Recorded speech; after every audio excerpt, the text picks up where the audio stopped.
So the Amazon rainforest is burning. It's been burning for months. This has become a story that's really dominated the news cycle, so it's important to understand why this is such a big deal. The most basic answer, of course, is that the Amazon produces a fifth of the world's oxygen and absorbs a fifth of the world's carbon dioxide. And so when we see something like this happening, we know that it's an environmental disaster, not just in itself, but because of the knock-on effects it could have for our climate. But if you look more closely at what's actually going on, there are a lot of nuances. First of all, yes, parts of the Amazon rainforest are on fire, but the majority of the rainforest is not. But even with the small portion that is, the numbers can be quite scary. For example, there were over 72,000 fires recorded in the Brazilian Amazon in the first 8 months of 2023 alone. That's 5 times higher than the previous record from 2020. So obviously, these fires are having some kind of impact on the amount of carbon being stored in the forest. In July of this year, for example, scientists estimated that the Amazon had gone from being a carbon sink, i.e., sucking in carbon dioxide, to being a carbon source, meaning that it was emitting more carbon dioxide than it was taking in.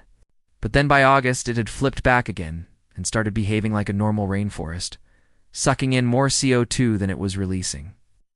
This still doesn't mean that the rainforest isn't having a bigger impact on the climate than it used to be, though. You see, while forests do release carbon when they burn, they also release it in other ways, which is less obvious but potentially worse. Basically, while trees are alive, they store carbon in their tissues, and as long as that carbon stays inside the tree, it's relatively safe from ever getting into the atmosphere and contributing to the greenhouse effect.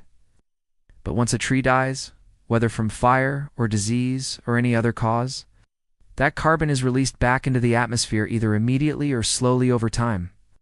And this is what scientists mean when they talk about forests becoming a carbon source. But forests also leak carbon dioxide in other ways. Even healthy, living trees naturally respire, i.e., breathe carbon dioxide out as part of their normal metabolic processes. So forests naturally release carbon even when they're not burning. And recent research suggests that as temperatures increase due to the climate crisis, trees are beginning to respire more and more, meaning that the forests of the world are leaking more carbon, even as they continue to grow taller and cover more of the planet's surface. In other words, forests are only one of the biggest carbon stores on the planet. They're also one of the biggest carbon emitters. This makes the Amazon's shift from being a carbon sink to a carbon source a really big deal, especially since it comes at the same time as the rest of the tropical forests around the world are also acting as a carbon source. In fact, a 2022 study found that in the first 2 decades of the 21st century, tropical forests around the world emitted more carbon than they took in. But we shouldn't make the mistake of thinking that the Amazon rainforest is somehow unique in this regard. The issue is actually much bigger than the Amazon. A 2023 paper found that the cumulative emissions from all the forests in the tropics during the same period were equivalent to nearly 8% of global anthropogenic emissions.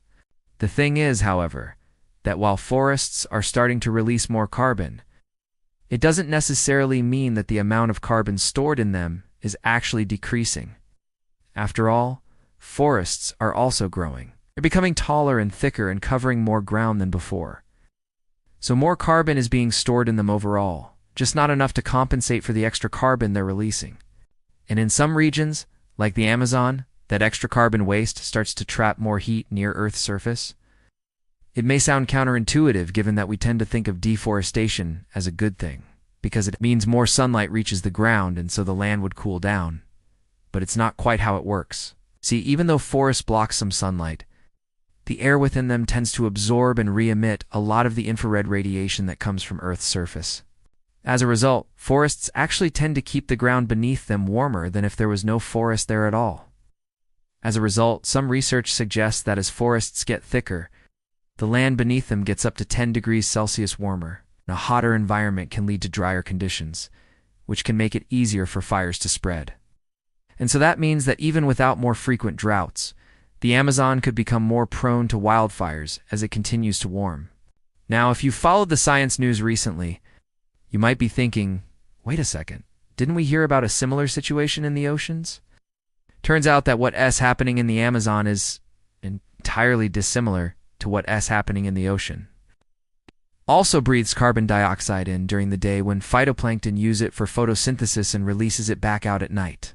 Similarly, the ocean also takes up heat during the day when phytoplankton use the sun's energy to grow and releases that heat back out at night. In the past, the ocean's biological pump kept more carbon dioxide and heat locked away, helping to keep the planet habitable. But as the ocean warms, the phytoplankton inside it start to respire more and more. And as a result, the ocean is now releasing more carbon dioxide and heat than it takes in. And like forests, the ocean can also release carbon in other ways too.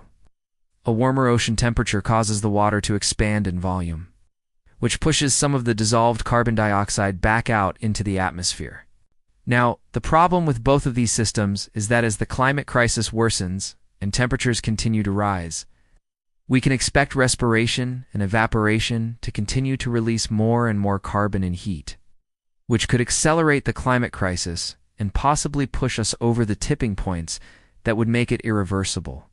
But there is a way to help reverse this trend. Remember those pesky cows we talked about a few weeks ago?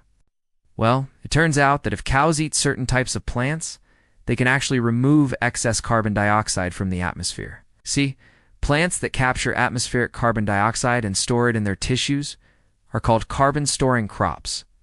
These include things like corn and sorghum and switchgrass. And cows that eat these plants will burp out methane instead of belching out carbon dioxide. Methane is a much more potent greenhouse gas than carbon dioxide, but it doesn't last anywhere near as long in the atmosphere.